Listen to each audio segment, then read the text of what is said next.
Welcome, dear students.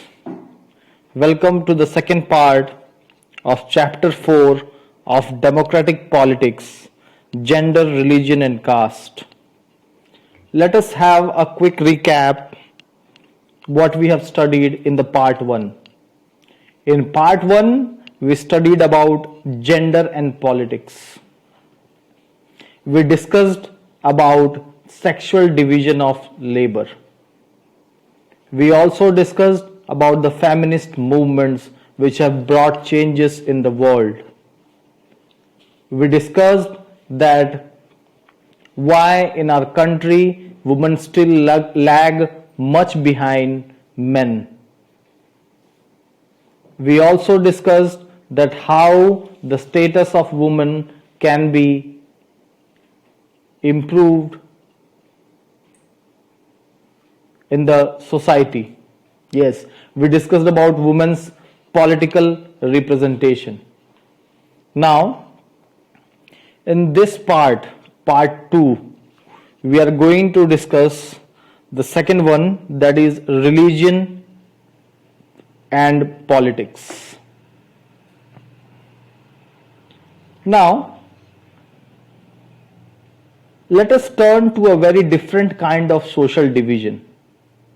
The division based on religious differences. This division is not as universal as gender, but religious diversity is fairly widespread in the world. Many countries, including India,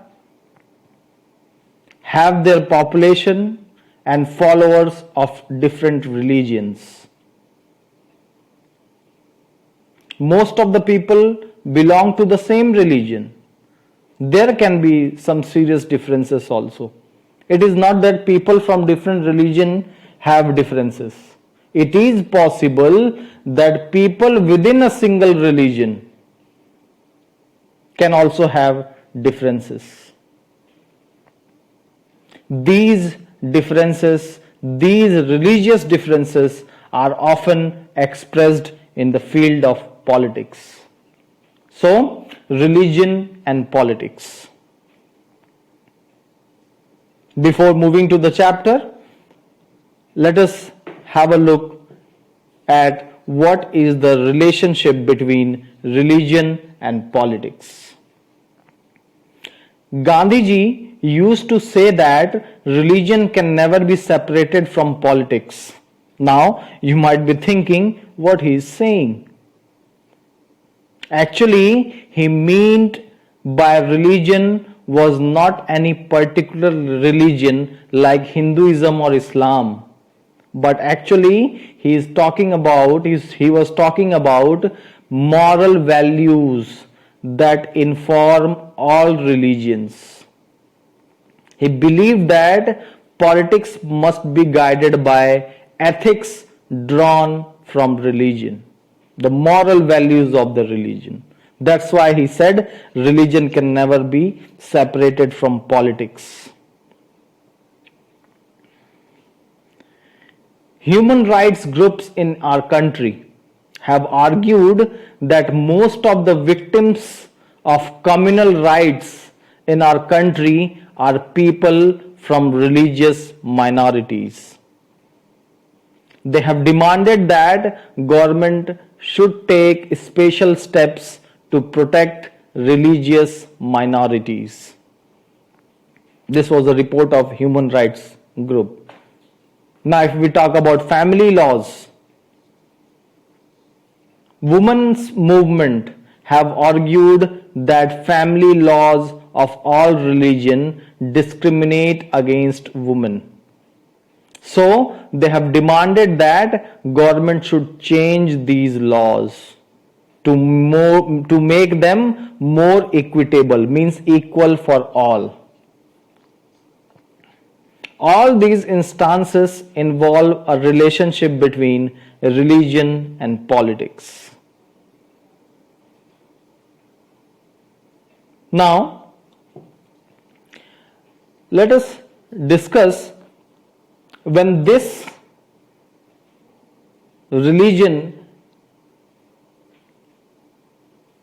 becomes a problem, when this religion becomes a problem, how it becomes a problem? When religion is seen as the basis of the nation.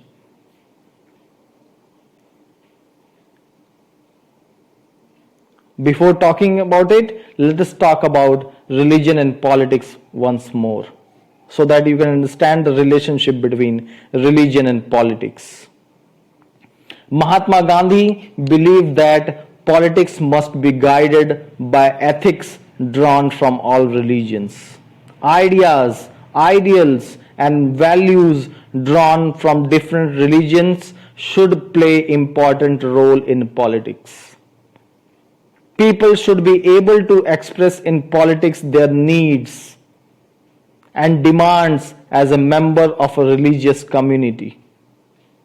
Those who hold political power should be able to prevent discrimination on the basis of religion. Those who hold power, they should be able to prevent discrimination on the basis of religion. Now, we were discussing that when religion becomes a problem, the religion becomes a problem when religion is seen as the basis of the nation. When it is seen as the basis of the nation. The problem becomes more acute when religion is expressed in politics in exclusive and partisan terms. Means communalism, the practice of religion in politics. Communalism is a situation when a particular community tries to promote its own interest at the cost of other communities. Without thinking about, without taking care of, about, without the interest of, without thinking about the interest of other community, they try to promote their own interest. This is what you call is communalism. Communal politics is based on the idea that religion is the principal basis of social community. It is the principal basis, means that particular community, that particular religion, that particular politics is based on religion only.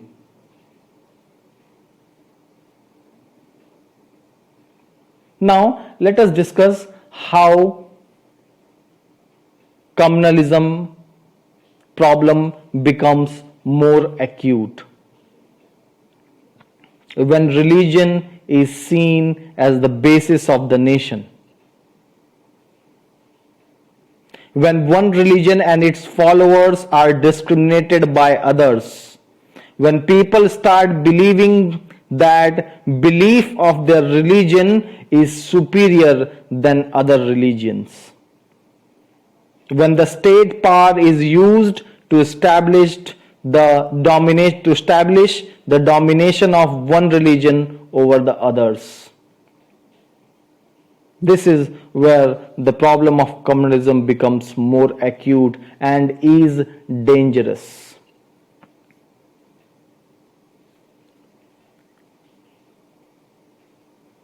Now, major beliefs of communal people. What is their major belief? If a person is communal, what does he think? The followers of a particular religion must belong to one community. One community means one religion. Their fundamental interest should be same. People who follow different religions cannot belong to the same social community. If the followers of different religions have commonalities, means if their thinking is common, then these are superficial. Superficial means apvad. 1 in 1,000. Now, let us talk about the ideas of communal politics. Most of these beliefs are not true, which we discussed just now. Most of these beliefs are not true. Why? People of one religion don't have the same interest and aspiration in every context. Just now I told you that differences exist between the religions. Yes, but possibilities are also there that within a single religion, within the followers of a single religion, people can have different views. There can be serious differences about the way people practice that religion.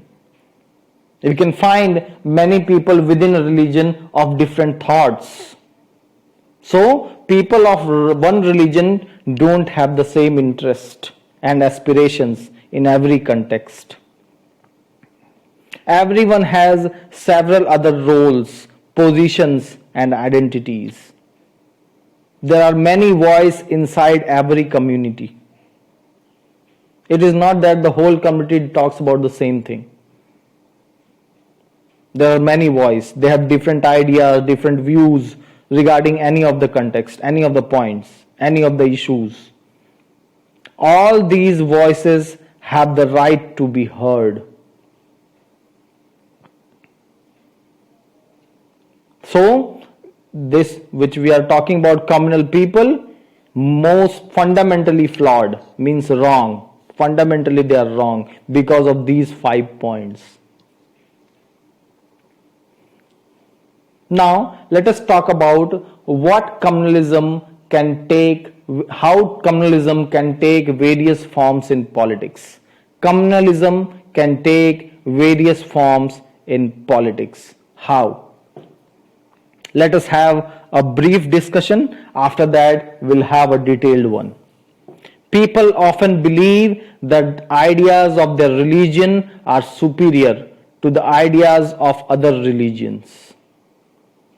People of a particular religion wants maximum representation of their religion in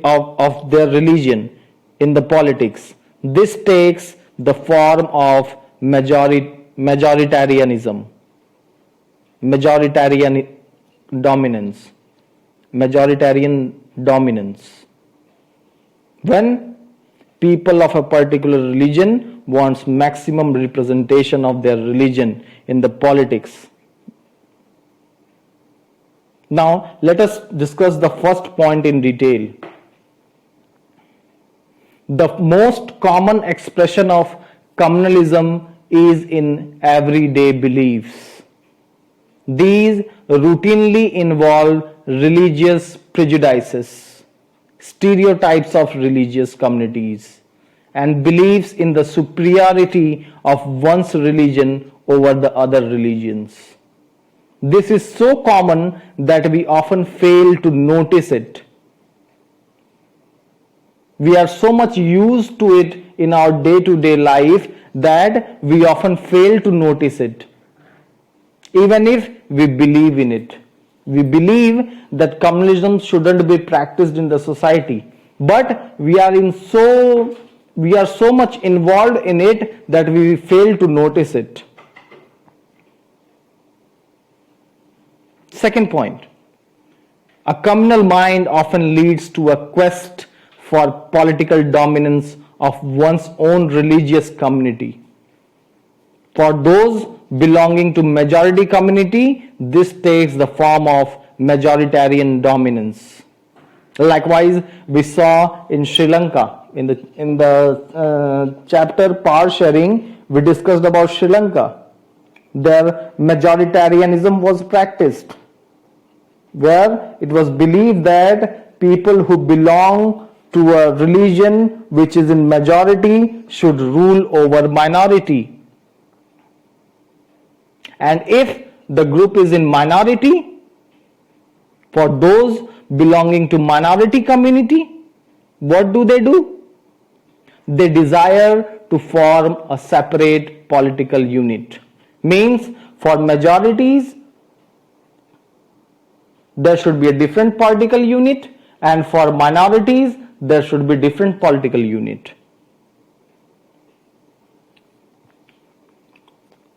This, as a result of it, people of minority community then demand separate state for themselves. Like India, in the year 1947, political parties were formed on the basis of religious communal lines, and as a result,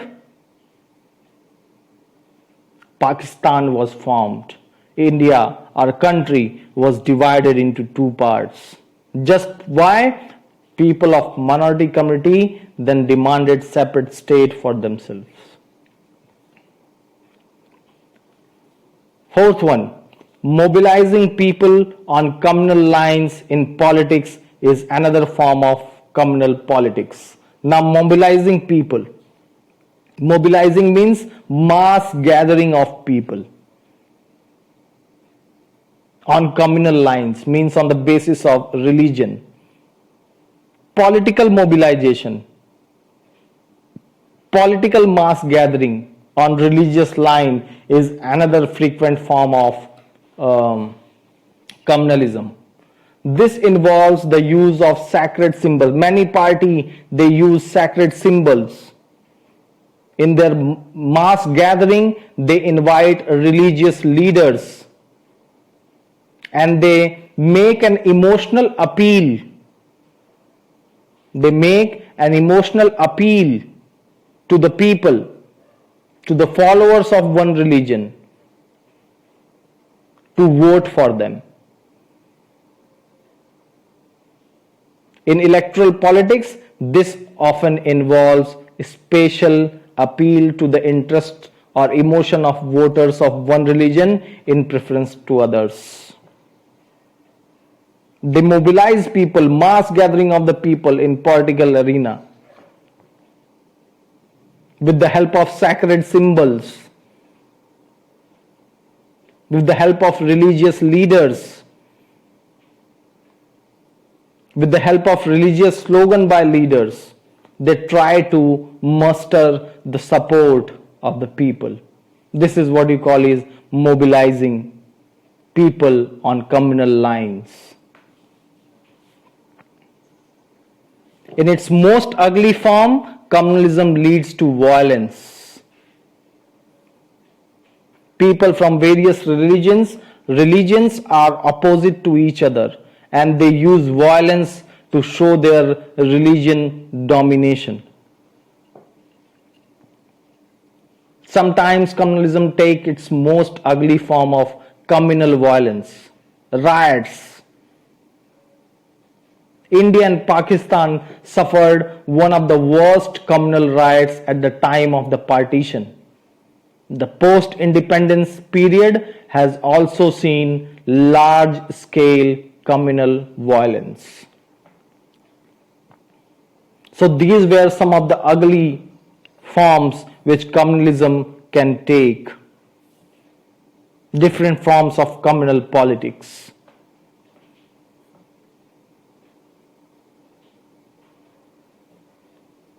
India and Pakistan suffered some of the worst communal riots at the time of partition.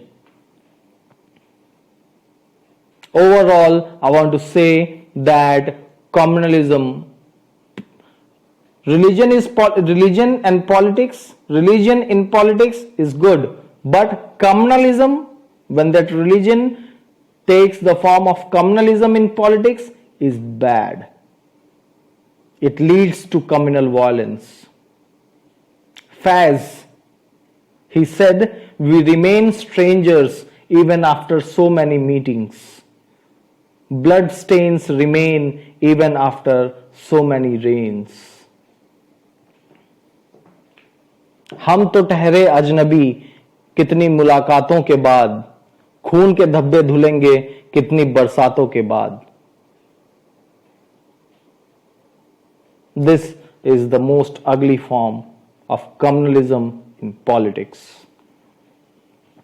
Now, let us talk about India.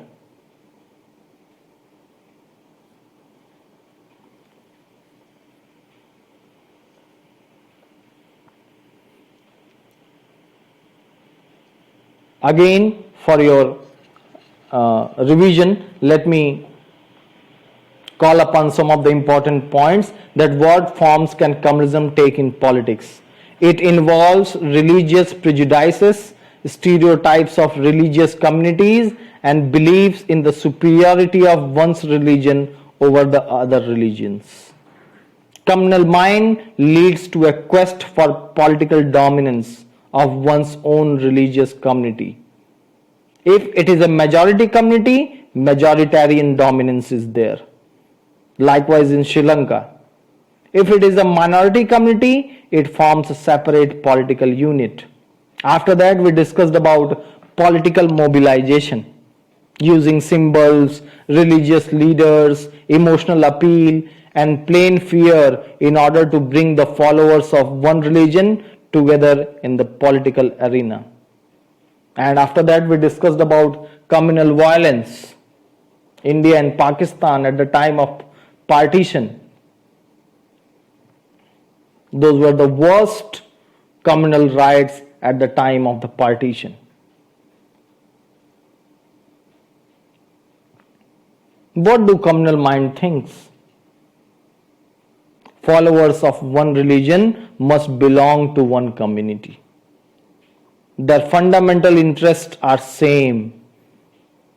People who follow different religions cannot belong to the same social community. This is what the communalist think, the communal mind thinks. And what factors promote communalism? That their religion is superior to that of the other. When demands of one religious groups are formed in opposition to another, when state power is used to establish domination of one religious group over the rest, in Sri Lanka we talked about. And what is communal politics? It is based on the idea that religion is the principal basis of the social community. Now, let's talk about our country, India.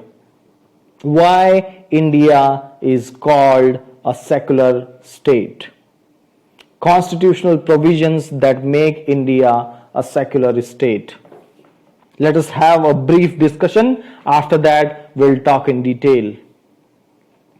There is no official religion for the Indian state. Likewise, in Sri Lanka, Buddhism is the official language, official religion.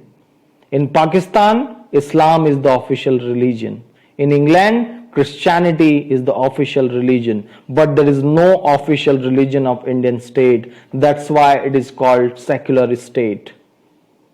The Constitution provides to all individuals and communities freedom to profess, practice, and propagate any religion of their own choice. The Constitution prohibits discrimination on the grounds of religion. It bans untouchability. Secular state. India is called a secular state. Let's have a detailed discussion. Communalism, yes. Communalism was and continues to be one of the major challenges to democracy in our country.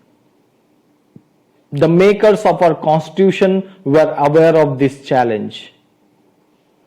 This is why they choose the model of a secular state.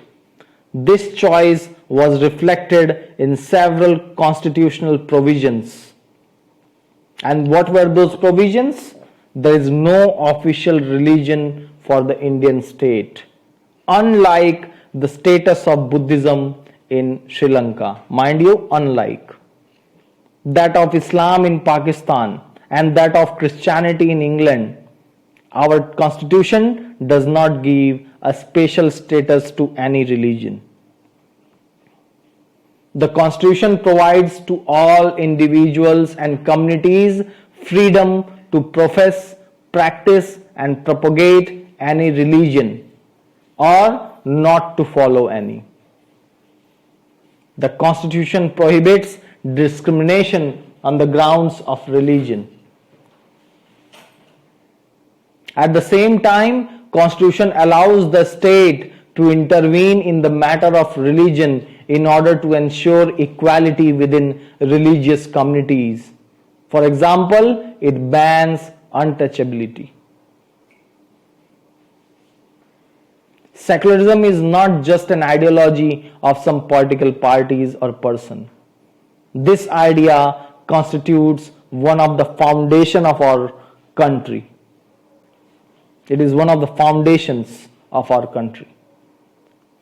Communalism should not be seen as a threat to some people in India. It threatens the very idea of India. That is why communalism needs to be combated. A secular constitution like ours is necessary but not sufficient to combat communalism. Communalism prejudices and propaganda needs to be countered in everyday life, and religion-based mobilization needs to be countered in the arena of politics. So this was all about religion and politics. Again, I would like to remind you the words of Faiz. We remain strangers even after so many meetings. Blood stains remain even after so many rains. हम तो ठहरे अजनबी कितनी मुलाकातों के बाद, खून के धब्बे धुलेंगे कितनी बरसातों के बाद. And at last, I pay my tribute and salute to the martyrs of Handwada. Thank you. Have a nice day.